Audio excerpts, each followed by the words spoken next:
Hello and welcome to SuperOK, where we try to do a decent enough job to entertain people with our opinions on video games. My name is Dale, and as always, I am joined by two absolutely perfect human beings. Brody, explain how you achieved enlightenment. Through a combination of pancakes and French toast and Mountain Dew that I ate and drank right before this episode, I guess. Nice. Pancakes and French toast?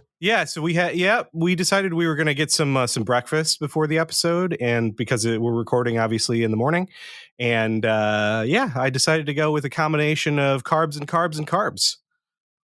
Living big. Yeah, I'm going to get real tired in the middle of this episode, so we'll see how it goes. You heard Hopefully it the Mountain Dew can first. carry me through past the finish line. Yeah, you've heard it here first. Carbs, the secret to enlightenment. I think we all knew that. You also heard Mel. Mel, how did you attain perfection? Hi. It was by drinking like 2 cups of coffee, and I'm on my 3rd one this morning. So, yay, coffee. Woo. That's a strong choice. It is. I'm not going to lie. 2 cups of coffee sounds like a moderate amount of coffee to me. Oh, I'm on my 3rd now, though. All right, fair enough. Witness and it's an the above beautiful average size mug. Yes, which has my initial on it, an M. Yes. This is how I reached enlightenment. It's definitely not for anything other than Melissa. That's what the M is for. It's definitely nothing else. The only thing. Oh, man. Absolutely awesome. So for those of you who are just joining us, every week we do a highlight of the week. It's a thing that makes your week a little bit better, a little bit brighter, a little bit nicer. Just makes it easier to live, baby. Who wants to go first with our highlight of the week? I can go first. And it's something that I think I've talked about in a previous highlight of the week. But guys, the game Wild Hearts is so fucking good. So Wild Hearts, for those of you who don't know, is a new monster hunting type game in obviously the spirit of the Monster Hunter genre, but it's being produced by EA and the same team that brought us things like Dynasty Warriors. And I got to say that it's different enough from Monster Hunter to justify playing both at the same time. And it focuses on a lot of different things, such as like almost kind of Fortnite-y style building, where you're building devices out of combinations of things. They can also help with your mobility to get around the level. You can conjure like a little glider thing that can like help you float down from high areas. You can summon all kinds of stuff, torches, which can imbue your attacks with fire. But the game is just as addictive as any Monster Hunter game. If you're like me and you really get into these games and like following the weapon development trees and skill trees and stuff and grinding these fights for certain parts, this game definitely scratches that itch in a very different way. Also, the levels and stuff are beautiful. And unlike Monster Hunter, the levels themselves evolve as the game goes on. So for example, there might be you might go to an island that's like, very tropical and has like sea turtles and stuff around. And then like in the next chapter or act of the game, it freezes over. And so there's now like snow everywhere and there's totally different wildlife that's there and you can find different materials. It's very, very, very cool. Not to mention all the weapons are very fun. And unlike Monster Hunter, which again, I love Monster Hunter, but when it comes to learning weapons, you pretty much have to go to the training area and like look at the combo thing on the side of the screen and like experiment. Every weapon has like a little mini tutorial that just sticks around long enough to help you onboard into the weapon. And so nice. I feel like I know how to play every single weapon to some degree, and they're all fun. That's cool. So it's a really, really fun game. I think it's the best thing I've played this year so far. And I'm really looking forward to if they're going to put out a roadmap and add more monsters or levels or stuff. I'm in for it. I love the game. I think it's great. Now, Brody, when you first started talking about Wild Hearts this episode, you let slip the ravings of a madman in that you said that you should play this while you're playing a different Monster Hunter game. Like you could play both simultaneously. Please tell me that's not what you're doing. I mean, not literally at the same time, but literally the two games that I am currently playing are Monster Hunter Rise and Wild Hearts. Wow. So I'm only playing monster hunting games at the moment. That is commitment. I'm just switching back and forth between the two. They're both good for their own reasons. You know what's interesting? Ange, when she was in college, she would make like the same meal all week. Mm-hmm. And I could never do that. I have to eat something different for dinner like every day, right? And it seems to me like you might be one of those same meal all week kind of guys. On and off, right? Like, I mean, we definitely go through periods where, I go through periods where like Destiny will be the only video game I play for like 6 months, or Final Fantasy 14, right? Sure. So yeah, I do I tend understand to that, but these. when you're playing Final Fantasy 14, you're not also playing WoW. Like that's the true. Crazy part here, right? That's true. You're like, oh, I love monster hunting so much, I'm not getting it enough of it out of one game. I have to kill monsters in 2 games. Now, what I'll say is this though: I'm also playing Monster Hunter Rise almost exclusively with Meredith right now. Oh, that's so nice. I pretty much, if I'm playing by myself, I'm playing Wild Hearts. If I'm playing with anyone, it's going to be Rise until Ganon and Clay or whoever else decides to get Wild Hearts when it improves on PC. So that also might be a factor. That makes a lot more sense. Yeah. That makes a whole lot more sense. I'm gonna go next. Is that cool? Is that cool? Yeah. So this week has been a very interesting week because it was the release of Destiny's 2 new DLC. Shit, I forgot what the name is. Lightfall. Thank you. So my husband, Josh, took the whole entire week off of work to play Destiny 2. So I've just been by myself a lot recently, just doing whatever it is that I've been doing, watching my own Netflix shows, playing like my own games. But the best thing that has happened to me is that I have been really getting into making soup, and more specifically, bone broth soup. So the other day, I ended up pulling out my Instapot. I bought a whole bunch of like pork bones from the store, and I made my own pork bone broth. And it turned out fantastic. I didn't realize how easy it was to just be like, okay, wash your bones, stick your bones into a pot, put water in there, and then just let it pressure cook. It was so easy.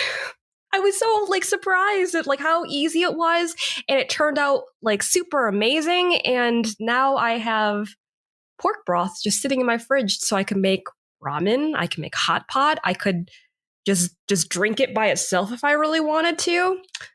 I'm so excited. I'm so excited to have this. I know awesome. Brody has some things he wants to talk about here, but I just have to point out the fact that he was so excited when you brought up the fact that you're making soup that he punched his microphone. This is correct. Yes, I'm sorry, Zando. No, I definitely did because I'm also definitely still going through a soup phase myself. So for me, that is what I want to do next is make bone broth. I've never done it, but I'm glad that you did it recently, and it sounds fairly easy. We have an Instant Pot as well, yes. So yeah, I'd love to give that a shot. Yeah. I'm at the phase now where I just have bags in my freezer that I throw like my odds and ends vegetables into, and have been making like various types of veggie broth. Nice. That I use like weekly, and it comes in totally. I store it in like a Legend of Zelda style like glass jar. Right. But yeah, that's awesome. I'm super happy for you, and I'm excited to know that it's easy to do because I've been kind of curious about it myself. Yeah, I was pleasantly surprised at the whole entire process because I thought it was going to be one of those things like if you go to like a ramen shop, right? And they talk about how like they have like this broth that's been sitting there for like 8 days that's just been like stewing in its own like juices. And I was like, fuck, like I'm never going to be able to accomplish that. That's a long ass time. But yeah, if you have an Instapot, it like takes 2 hours to make bone broth. It was so easy. So easy. That's actually awesome to know because just the other day, Ange was like, we need to start making our own ramen. And I was like, what do you mean? I've got the noodles and the little spice pack. And she's like, no, like legit, because she won't eat that stuff. She's like, it's garbage in comparison to like real ramen. Right. And so to know that we can make our own broth at home easily in the Instant Pot, that's awesome. Yeah. And then you can use like your ramen packages of like seasoning and mix it into your broth just for a little bit more of like complex flavor and to change it up a little bit, right? And it works fantastically.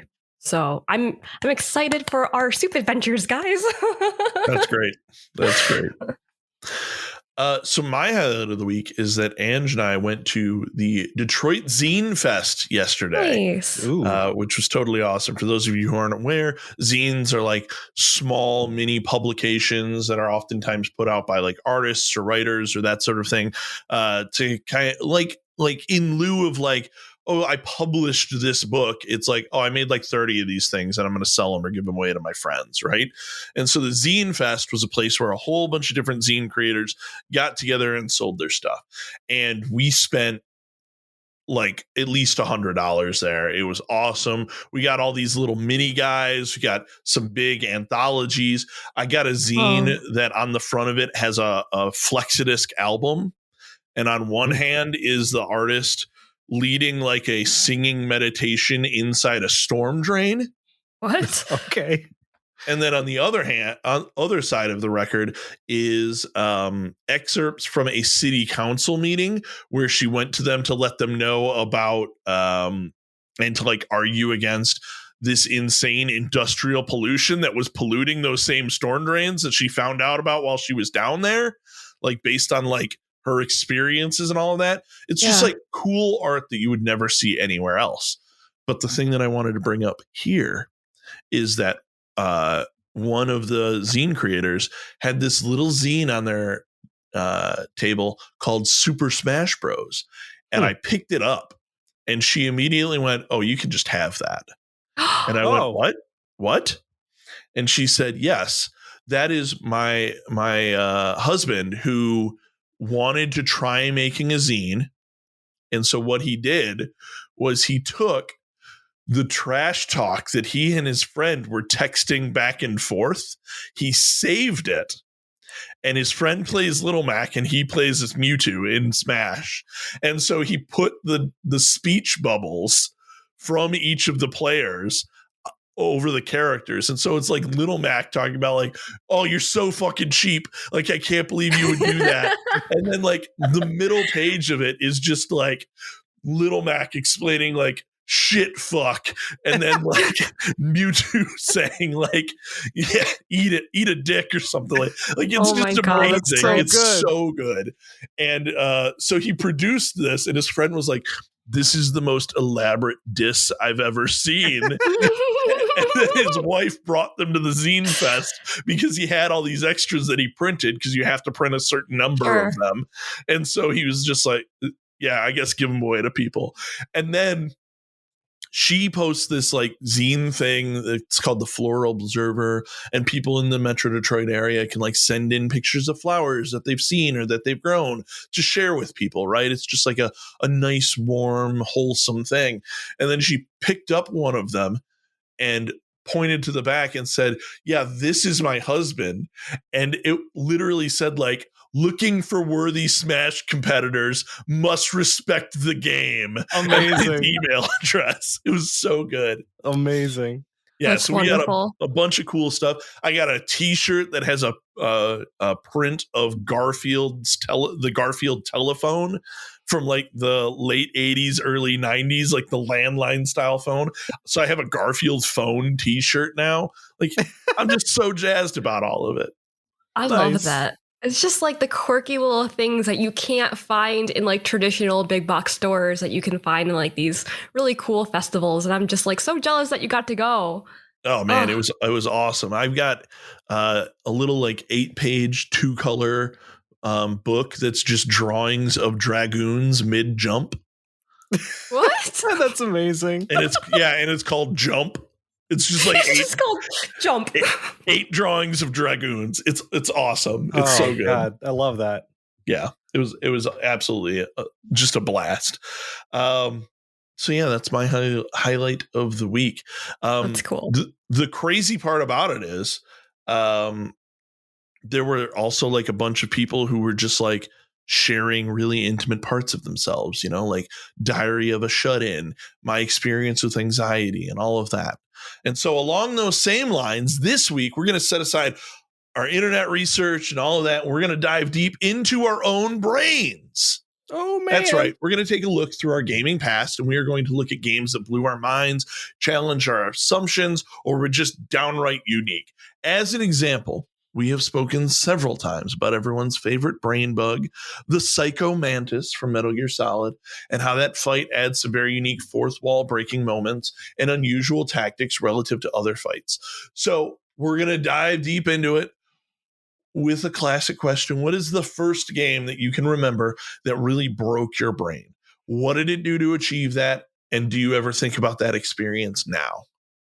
So it's really, really hard not to just default to that one, because I think that was like maybe one of the first times that it had ever been deployed so artfully. But again, we've given that fight so much airtime on our podcast that it doesn't feel right to do. I think aside from that, and I think timeline wise, I'd have to look it up, but it may have been Final Fantasy VII, specifically with like the whole thing where like, of course, the identity questions about like who did what, like Cloud or Zack, and the like Genova, how that factors into everything, and then the Mako poisoning that happens. I remember playing that as a kid and hitting the point where like Cloud just wakes up at like Costa del Sol or whatever, and he's like out of it and barely moving and stuff, and was like, I literally have no idea what's going on right now. Like, everything that I know about what took place before this, I don't even know how the game is going to move forward from here. Like, I have no idea what's going on. Like, who has done what, who is part of what. Like, I think that totally broke my brain, and I wasn't ready for it. I was expecting like, I'm going to cut folks until I get to the big bad, and that's going to be the end of it. But it definitely challenged everything I thought I knew about RPGs. Yeah, to be like right there with the live stream or whatever it was called. Yeah. I think it was live stream. Like, it was just a wild experience. It was absolutely crazy. Mine actually takes place a couple of years before Final Fantasy came out. In that Secret of Monkey Island kind of broke my mind a little bit.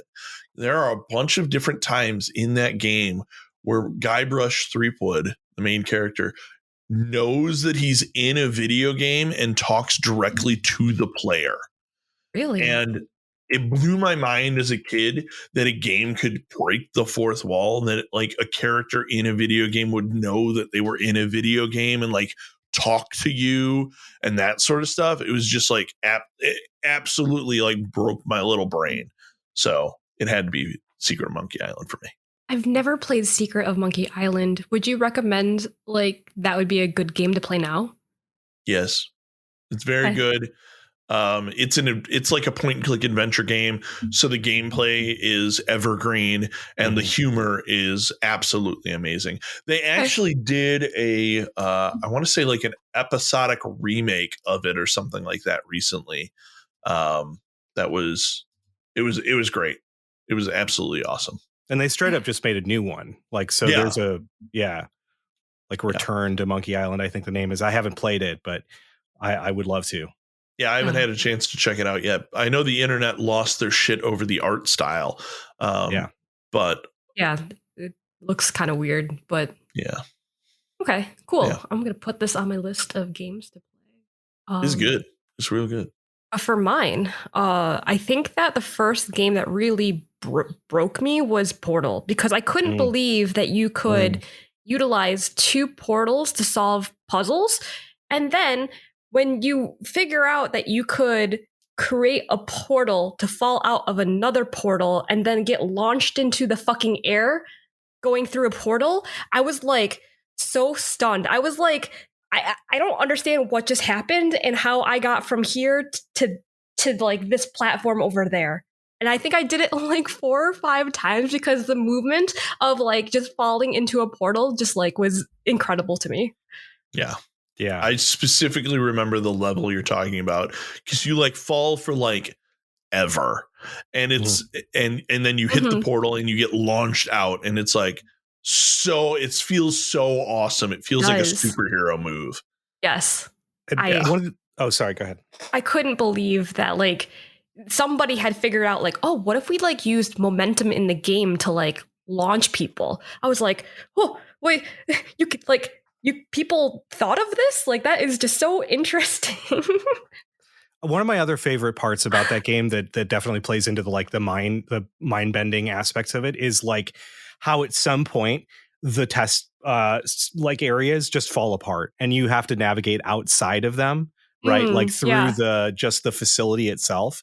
And I just absolutely love that because it makes it like the first time that it happens, you're like, I don't think I'm supposed to be here. And I don't know whether I'm going to break the game by, oh no, I definitely need to be here. I'm supposed to be here. And God, the game is so good. So yeah, that's a great call. Portal is just absolutely excellent game. I remember thinking that like they ran also like an ad or something about thinking in portals. And it really is true that when you're playing that game, like you do get into the habit of like, okay, I have to look for this type of surface angled at this side, this way or whatever. But God, what a good game. Yeah, it is awesome. Also, if you haven't played it, I believe on Steam, there's like an RTX version of it that is like really cheap or free or whatever. They just redid it. I haven't downloaded it yet because I played the original, but it's there, so you can check it out. Man, Portal was so good. Super good. Why do you think it was so good? Or rather, let me rephrase the question. What do we think makes for the most compelling mind-bending moments? I mean, it's just about challenging your expectations in the proper way, right? It's just about taking something that you think is going to be one thing and really making it something else completely. And like Portal is a really good example of this because you just, you think it's going to be straightforward and you're just going to be like, oh, I grab this cube, I walk through the portal, I come out over there and I put it on a switch. And then it just becomes so much more than that. In the same way that like Undertale, for example, right? Like, oh, I'm playing a JRPG. And then you get into the fights and you're like, what? Like, right. What is this? I gotta talk to him. Yeah, like I'm just trying to de-escalate every situation. This is incredible. I don't know what I'm doing. This is wild. Yeah. And I think that those are the things that really, that really kind of hit home when you're thinking about a compelling experience. Yeah, I also think that the timing of when things start to change your perspective is also very important because like as you think like this is the ideal way of doing something, the game will sometimes be like, well, maybe not this time around, and it makes you try to like think outside the box to really like solve the puzzles. Like I just recently played like Superliminal, and like some of the cuts inside of like that game specifically, I was just like, wait, I didn't do this before, now I have to do this way. Like it was just like such a like it like really messed up my mind. Like I'm pretty sure that my brain stuttered like a good 5 or 6 times because I just couldn't figure out what was happening. That's such a great call. Superliminal is also an amazing game. But what you said really made me actually think of my experience with the original Dark Souls. Like you can have the same weapon that you just keep leveling up, and you cannot use it in the same way in every single area. You have to keep learning how to replay the game.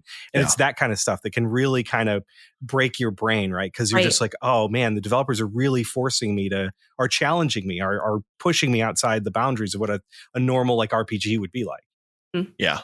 I think another piece of that is when they're like completely innovative. Cause like, all right, just as an example, there's a scene in Batman Arkham Asylum where Scarecrow hits Batman with the gas. Oh yeah. And then it looks like he dies in the game. And then it also looks like the game crashes. Yeah.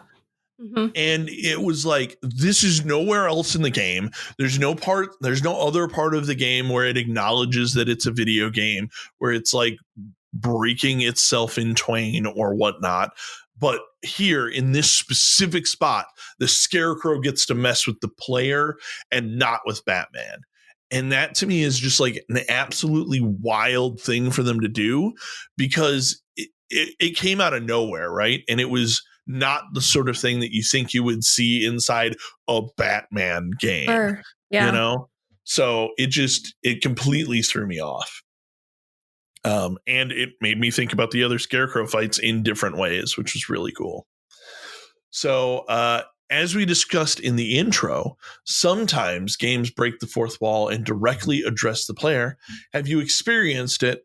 And if so, where and what do you like? Doki Doki Literature Club was the first time where I was like being like the character was talking to me and wanted to like date me, and I was like, how I don't know what to do with this. Like at first I was like, is somebody hacking into my game and like trying to talk to me through Monica? Like I don't understand what is happening, and oh God, I have anxiety just thinking about it. Oh, geez.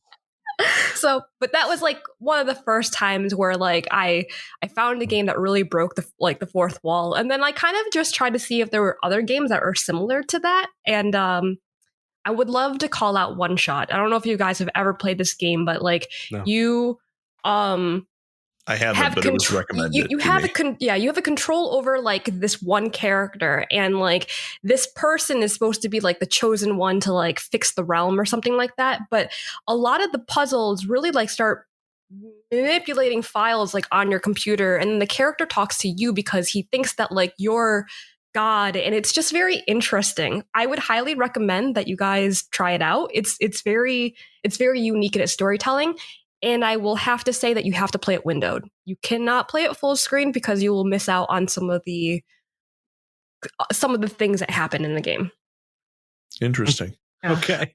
It's funny that you called out Doki Doki Literature Club because I was playing that while streaming, and at one point one of the characters addressed me directly to let me know that they knew that I was streaming, that they thought it was rude that I was recording them without their consent, and to tell all of my viewers that they said hi.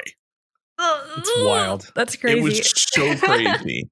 But this fourth wall breaking stuff is all over the place. And I went and did a bunch of research for this episode. And one thing that I didn't realize until doing that research is that when you're in like Sonic the Hedgehog, and he beats a boss and he flashes that peace sign at the end, he's doing it to the player. He's doing it to you. Really? He's like, you did well.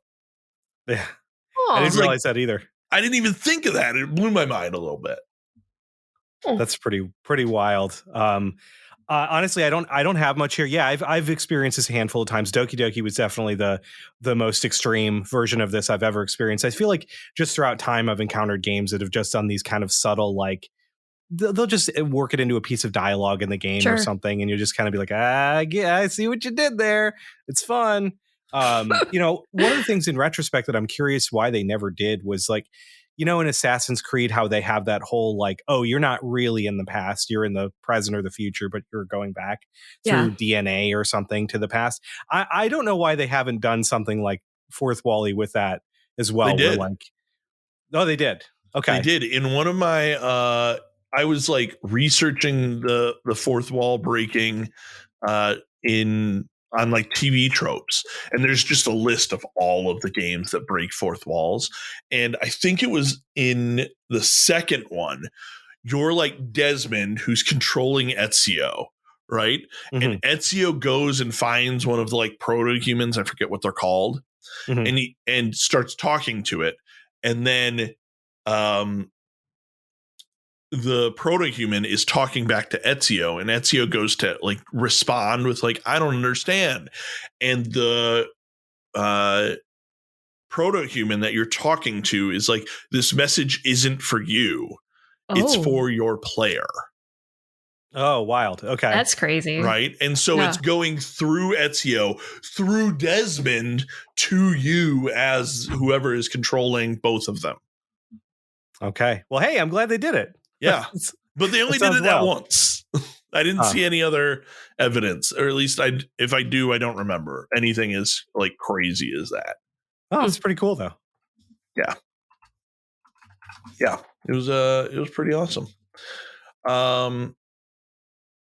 So we talked about games that break your brain. Which game broke your brain the most? Was it a positive experience or no? Mel, you look excited. Dude, Doki Doki Literature Club for sure was the one that broke my brain the most. And it was definitely not a positive experience. It was like horrifying. Like I did not expect it to be to do what it did. But it was just a very interesting way to tell the story, you know? But I walked out of that game going, man, like this was a mind fuck. I don't know if I want to do this again. I think we may at some point need to do our own episode on this because we all have big thoughts about this game. But well, I'll go ahead and go next because I'm going to call out Nier Automata, and actually the opposite, that it was a very, very positive experience. So not only the like moment that kind of we all refer to when you like the game is definitely trying to get you to realize that like being connected to other people and you know the camaraderie of the human race is very important and stuff like that, but also like the game totally fucks with your brain because you realize that like all the events that are taking place have all occurred before. Everything has been staged multiple times. The humans have been dead for a long time, and it's just like a stage play being reenacted by these pod computers that just go through the same simulation over and over and over again. And so at the end of the game, at the end of the last playthrough, you just reset the pieces and go on. But the data is still important, and the sense of togetherness and everything that the game fosters is still important, even when there's like no hope, quote unquote. I think it's an absolutely incredible experience, but it totally reaches well beyond the scope of a normal video game. Not to mention like all the actual in-game moments where like you're actually functionally hacking as mini games, and you're changing, like you're looking through files on people's computers and stuff, like mainframes of the humanity that, you know, when you think they're still alive. But yeah, I think that's probably the most into it. I remember after I got done playing it, I opened up my notes app on my phone and just started writing. And I wrote like seriously like 4 or 5 pages of thoughts about the game, and I like sent them to Clay because he was the person who recommended it, and was like, dude, I know, right? Like you start thinking about all this shit after you play the game. He just thought it was hilarious. But yeah, it was a very positive experience. I totally recommend everybody try it. Awesome. I have spoken about Eternal Darkness on the GameCube quite a bit, but it was definitely a positive experience for me. It has a sanity meter, and based on your sanity meter, the game will fuck with you in just like a bunch of these wild ways. I just want to highlight 2 of my favorites. One of them is where you, as your character, enter a room, and it's like a third person, or not third person. It's like, third person isometric view, right? So you'll enter a room, and then your player character just kind of like dissolves into bugs, and all of the bugs scurry away, and so your player character just isn't there anymore, and like none of the buttons do anything for like a long time, for like longer than it should be. And then after a long time, the room just reloads and you're standing there as if nothing happened. And so you're like, what did I just like, what like what? But the best one was that, you know, the GameCube came out in an era where flat screen TVs were like brand ass new. Most people were playing on CRTs, and CRTs used to have this specific thing that happened when they turned off, where like the light would like go inward, for lack of a better term, and there'd be like a very brief line across the middle, and then the light would go in from that, and it made a specific sound. And Eternal Darkness emulated that perfectly. In like I went to enter a room, and it like did that, and then it showed like video 1 up in the top right corner, where it was like in green lettering like all the TVs had back then, and I thought my TV was broken. Right. I was like pissed off. I was like, oh no. And then like, so I set my controller down. I like got up, walked across the room to like look at the cables and like figure out what the fuck was going on.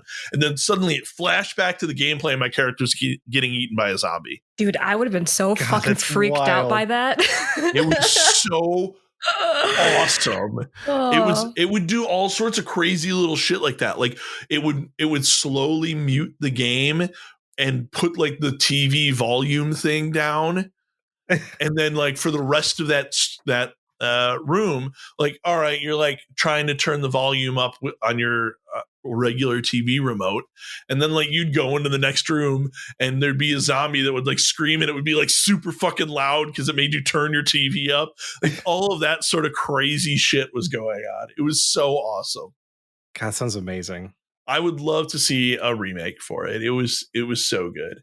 I mean, like, even if you were to try to remake that, like, I don't know if it would have that same effect, you know, just because of like the different types of way you can play it right now. Like, you can play it on computer. Like, how is it going to emulate that same sense of fuckery, right? Like on a computer versus like on your TV if you're playing Xbox or a PlayStation. I mean, it could just give you a blue screen, right? That's interesting. That's a very interesting. Yeah. Right. Like depending on where they release it, they'd need to change how it fucks around. Sure. But like, I guarantee the Steam Deck has a specific "this game crashed" like warning message. Right. Right. So it's like, all right, for each of the different versions, you just move in that .jpeg or whatever. And then boom, it's like, oh, your Nintendo crashed. Actually, Eternal Darkness had this thing where at one point you would go just try and save, but both of the options were delete. Oh no. Shit. And then it would go to like your memory card and it would like show the game file deleting. So it was like it would mess with you in all of those different ways. Dang, it was awesome. That's really, really cool. I missed the boat on that one back in the day. I should have played it. Dude, it was so good. It was so good. All of these have been positive, though. Has there been a mind-bending moment that ruined a game experience for you, or that felt totally out of place? I'm going to go quick here because I just can't. I can't honestly think of anything. Like usually, when there's a moment like this, that there is enough substance behind it that it actually feels like it's worthy of being there. I haven't encountered anything yet to my recollection that's like, oh, really? They did that? That's dumb. Like I can't think of anything in the moment. If I do, I'll bring it up in a minute. Yeah. For me, and I won't stop talking about how PT really messed with me. You just walk in a circle. You walk down the same fucking hallway like throughout the whole entire game, and like it's a good game experience because like, you know, like it's PT, it's a horror game, it goes. But for me, like I was just like, what the fuck is happening? Like, why am I playing this game? Like, everything about this is very unsettling. I do not want to continue playing. Yeah. Yeah, that checks out. I downloaded it and was like, why are people raving about this? Like, this is just not a good experience. So yeah, I'm 100% with you. I actually, since Brody has none, I have two. The first off is Mr. Rossetti in Animal Crossing. Is like it's the only thing in the game that breaks the fourth wall. He talks directly to the player, and he just pissed me off every time. He's total pain in the ass because he keeps talking forever. Like he just doesn't stop. He just like rants on and on about how resetting your game like this is bad. Yeah, just a real pain in the ass. And then also there was a game that came out called Sherlock Holmes Nemesis, and I don't think that they intended for this to be like a fourth wall breaking thing, but in the game, Watson is always behind you. And so it's terrifying because what will happen is like, you can like be looking directly at Watson and back up like 50 feet to where you're still looking at Watson, and then turn around and he's right in front of you because he was behind you even while you were looking at Watson. Oh my God. For our Patreon subscribers, I put a YouTube video in the show notes that you'll be able to see this in the game, and it is like, it's terrifying. Yeah. I'm watching this YouTube video right now, and it's just like he's gone, and then you turn around, and he's like right there. Yeah, and I don't think they meant for it to be as unsettling as it is, but it definitely was the sort of thing where I'm like, I'm never playing this game. Yeah, I don't need horrifying teleporting Watson in my life. I don't need that. It reminds me of like the guy from Mr. Deeds. Like he's just there. He's just right behind you, being like, "Oh, can I rub your feet?" Oh God. Oh, I did come up with a really bad example, by the way. So I'm going to let it fly, and I'm probably going to get a lot of like thumbs downs on this one. But I'm just going to say that like whenever a fucking Nintendo game tells me to take a break, I want to break it in half. Thank you. Oh, I mean, yeah, that's fair. I get that. I get that. Don't You've been playing for 45 minutes. Yeah, and I'm going to play another 45. Shut the fuck up and let me play the game. I'm a hardcore gamer. I'll be sitting here for 8 hours if I really want to. Yeah, seriously. I'm not moving today. Deal with it, Nintendo. Seriously. The worst part is when it's like a game that requires you to be active. Like I remember Wii Sports would do this, where it's like, you've been playing for a while, and it's like, yeah, this is how I exercise. Shut the fuck up, Nintendo. It totally defeats the point. Like, oh, I'm sorry. I'm having fun and moving around. I'm sorry that I'm doing exactly what you want me to do. Right. Fucking Get out of Nintendo. Here. Fucking Nintendo. Go learn Real the internet. Hoity-toity for a playing card company. Anyway, speaking of the exact opposite of Nintendo, how do you think advancements in gaming technology like VR or AR will impact the use of mind-bending concepts in video games in the future? I mean, it's just going to really expand the.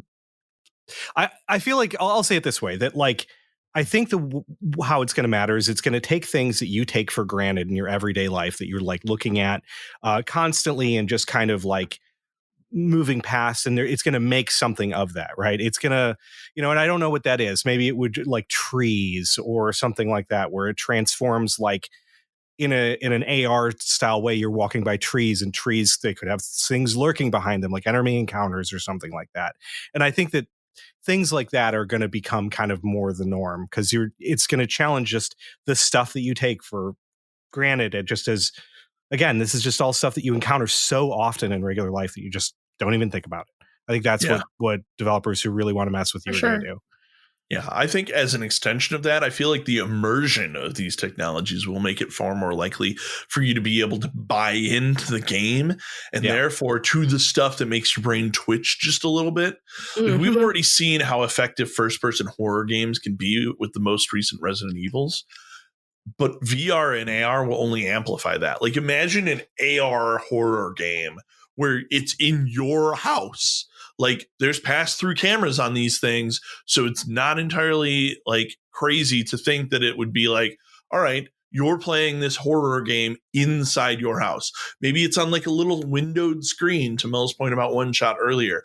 But then in your peripheral vision, a rat runs through your house, right? And it's like, oh shit, did I see a rat, or was it part of the game? Right. Yeah. God, that would be so cool. Like I could totally envision a game where it would be like you have to play this game in your own house with all the lights off and you just use your phone. And it's sort of like a phasmophobia type thing where you're like searching for spirits or something. That would be so cool. I love that. I would lose my shit because then I wouldn't be able to sleep in my own house. I'd be worried the whole entire time to be like, is there actually something here, or is it just the game? And I wouldn't be able to differentiate what is real and what is not. Yeah, and what's even crazier is the PSVR 2 has foveated rendering, which means that like it knows where your eyes are looking. Whoa. And it renders specifically like better graphics wherever your eyes are, right? Which is why they're able to achieve such a high resolution from just a PS5. But that also means that it knows where you're not looking. And so it can like put shit there. Yeah. And then as your eye moves towards it, it can move away. So you can never really focus on the thing that is like horrifying or what have you. Like it's just such a cool way to potentially utilize this technology that will like draw you further into it. God, that's so cool. That's so cool. Oh, and especially aren't most phones nowadays, don't they include like LiDAR of some sort where it like can map out the space that you're in accurately? A lot of phones have that, VR, but like as the technology like that too is becoming more commonplace, you're going to get apps that can do that sort of tracking and stuff even more accurately. Yeah, if you've ever played like an iPhone game that uses AR, it'll have you like map out a table and then it'll like put a Jenga tower on top of it or whatever. And so you hold your phone up towards the table and you're like moving it around, and you're like, you can pull Jenga pieces out on your phone, right? Mm-hmm. Imagine that, but in a horror setting, yes, where it's amazing. Like you have to dissect an alien or something crazy like that, you know? Very cool. I'm here for it. I'm excited if that's going to be like the direction of technology in video games, but at the same time, it like freaks me the fuck out. Fair.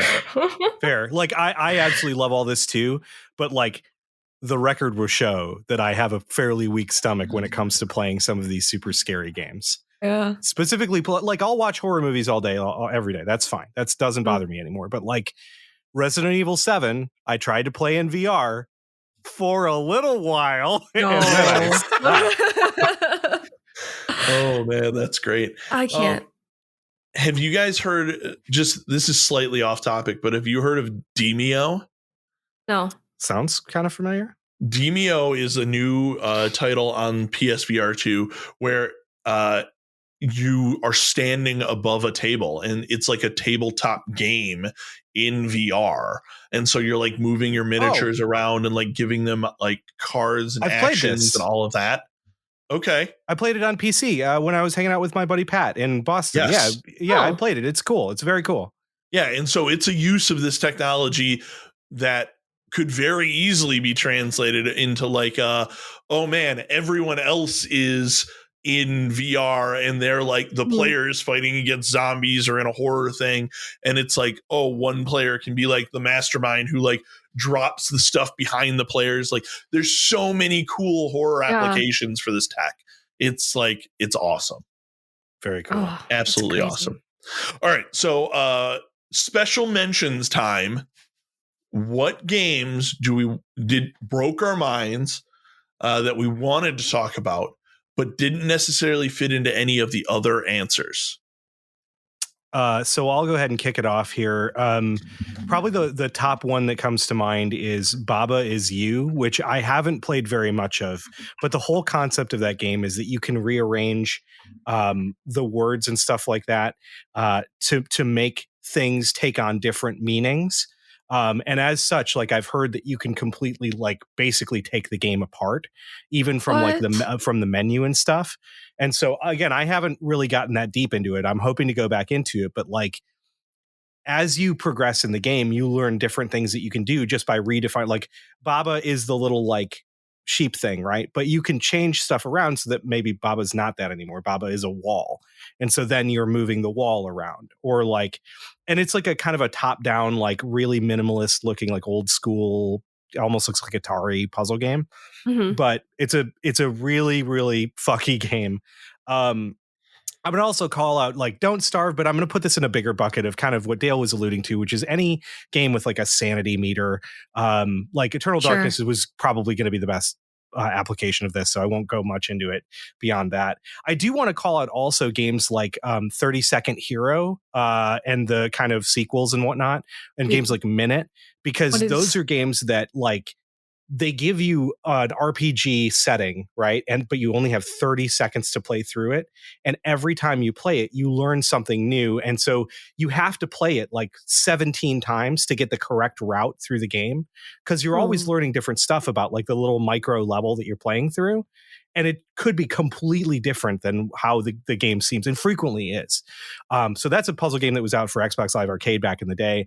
It's probably on Steam. I haven't looked it up. But those are really good games for like, they're really going to challenge like what you think you know about RPGs and how to solve problems in video games and stuff. Minute was a masterpiece. They were very good. I think there was at least 2 of those games that I can recall, and I played both of them, and I loved them both. Minute obviously was a little bit different because it just gave you these 60-second cycles, and you just kept going and going and going. But same basic idea. I'm going to call it actually Super Mario Odyssey. I think is maybe the most accessible version of this, because it constantly like changes perspective on like how you're actually doing the platforming and stuff. It's true. Like on those times where you'll go like into the wall and you'll start to do the like classic platforming, or like the New Donk City Festival, which I think was maybe one of the most incredible moments I've had in a video game as a lifelong Mario player. Playing through like the history of Mario was fucking incredible. So I absolutely love that. And I think that's a really good, really positive, really friendly way to deploy kind of a brain breaking thing. And then we talked about it earlier, I'm pretty sure, but Superliminal is just such a great application of like everything puzzly that could be like, it's just a wonderful perspective game that really forces you to like pay attention and understand like how things look from different angles. I absolutely love my time with Superliminal. It's a great game. So those are mine. I'm sure there's a handful of them that are rattling around my brain somewhere else. I might put them in the Discord if I think of them.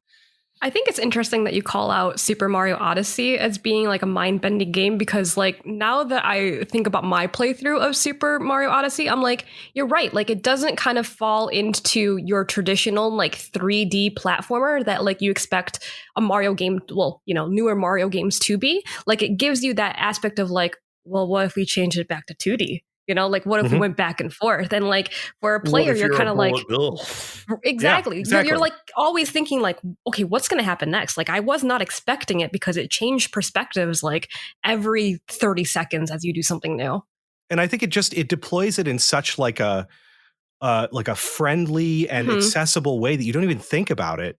But when you take a step back, you're like, oh man, that is pretty wild relative to other stuff I've played in the 3D platformer space. Right. Good call out. Super good call out. I'd like to talk about Return of Obra Dinn.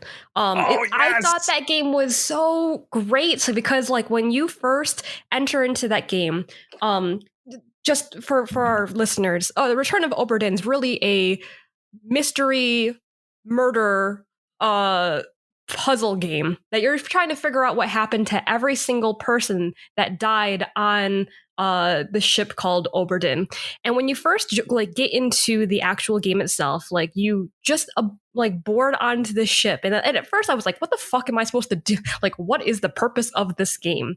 And then you find like this little like portal thing that you interact with, and you get jumped back into time, and it like exposes a giant scene, and you can kind of like, I don't know how to explain it, but like you're kind of like traveling within that scene and like witnessing what's happening to different people at different points of the ship, all during one specific point in time. Yeah, it's like you took a photo and then could go into that photo in 3-dimensional space and see like all the different aspects of it. This is such a great call. God, Obra Dinn is such a great game. It was just crazy to me because like it was telling me a story without having to show the progress of that story in real time. Like you were taking bits and pieces of an image and trying to figure out what is actually happening. How did these people die? Right. What happened to these people, and how did this person kill that person? Super crazy. I love that game so much. Like I kind of want to go back and replay it because I think it's been like 3 years now. I probably don't remember a lot of what happened in that game, and it's great. The storytelling in that game is just so different than anything I've experienced in video game. Thank you for calling that out. God, that game's so good. Dale, I highly recommend it. It's fucking amazing. Yes. I would be actually very interested to watch you play that game because the way that you come up with like your solutions will be so different than mine. Like I've watched other people play this game, and the way that they pick certain pieces of this image to like form some sort of like analysis and conclusion, it's so different than mine. And it is a game that you almost have to like take notes, because Mare and I played it together and we definitely were like jotting down some notes about like, oh wait, I think this was in chapter 4 or something. We need to go. I want to go back and visit this other scene so I can try and get context for this thing that happened like a year later. It's wild. It's such a great game.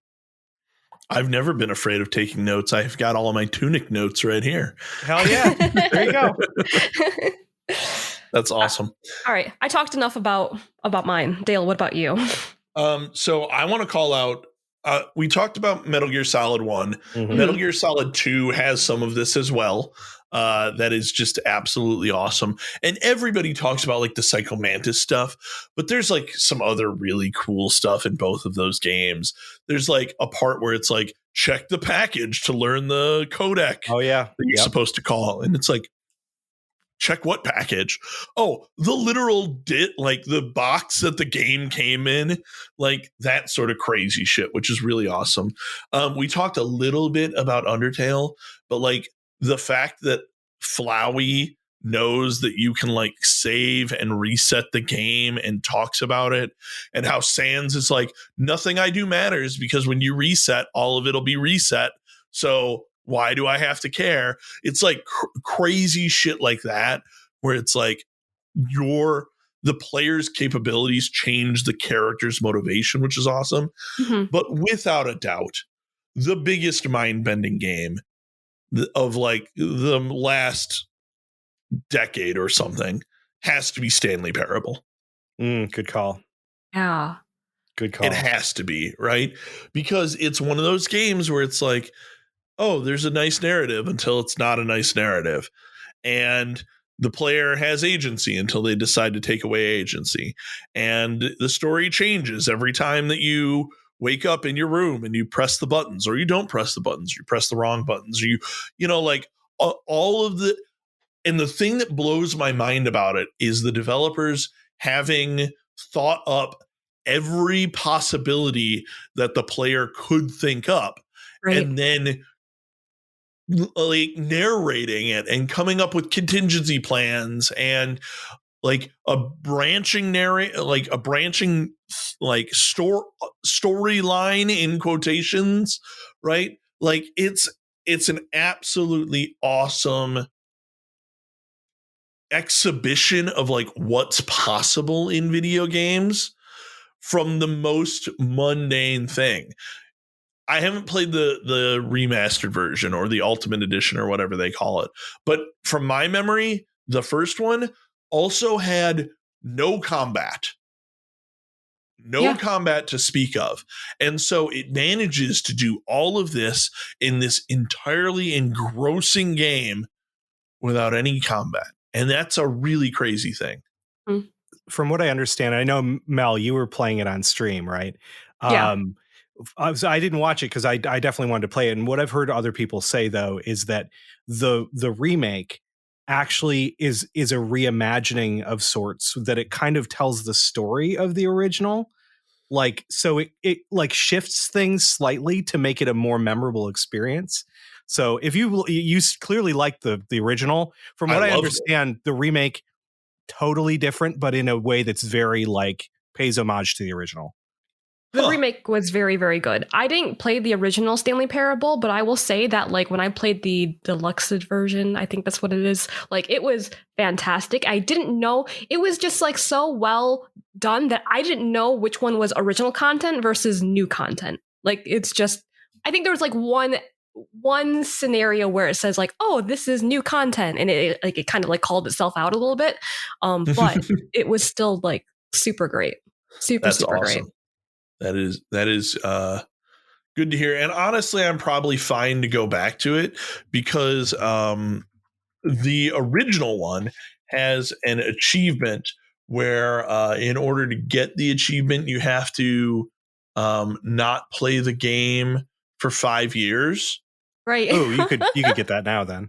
And the last time I played this was 2014, so I could probably boot up the Stanley Parable, get my 5-year achievement, and then go download the deluxe edition and play through it, because it was 2014. To your point, I probably don't remember all of it.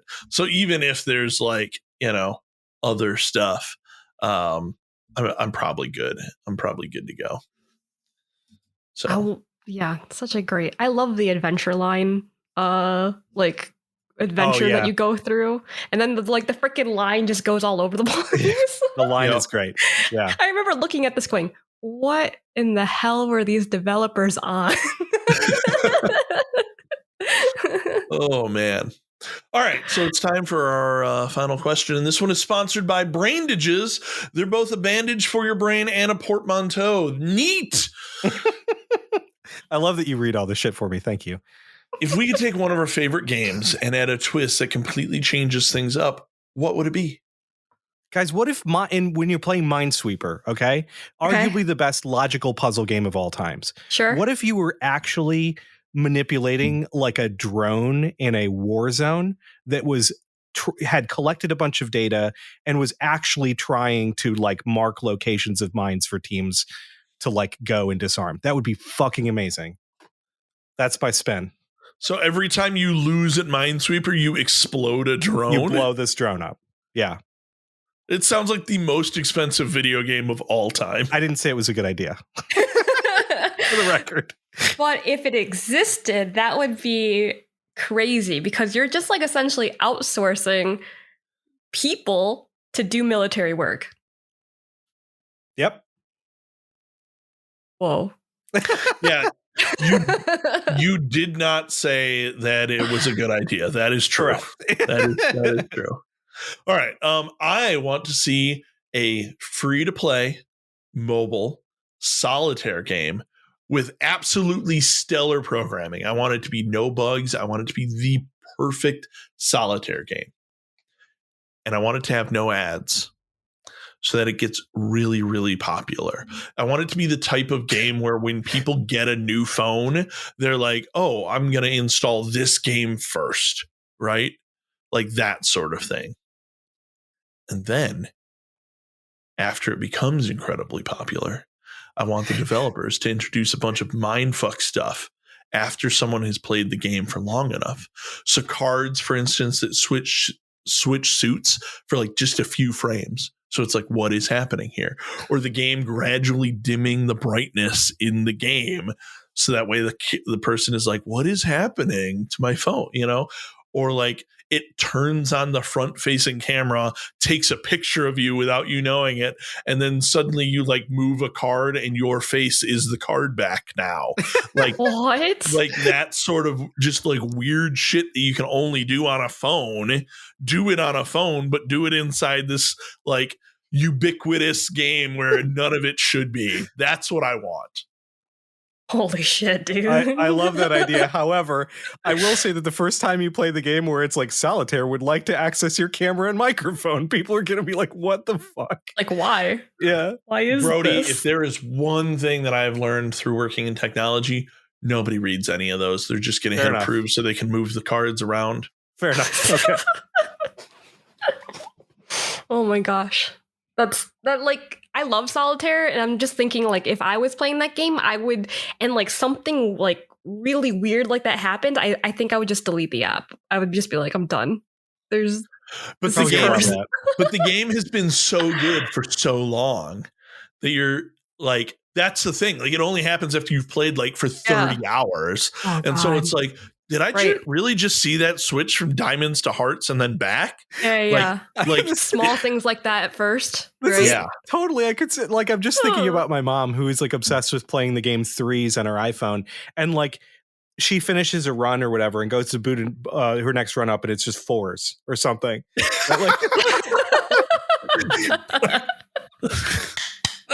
That's great. Man, okay. So this is kind of getting in.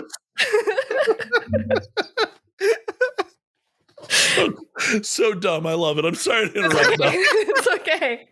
I feel like this is kind of getting into like what I'm thinking of like for my answer where like I'm currently in the middle of like a 125 hour playthrough of Stardew Valley. And I feel like at this point like it would be a perfect opportunity to just see characters that you have been giving gifts to and interacting with just break character or like do random stuff as you're walking by that is like totally not the normal thing for them to happen.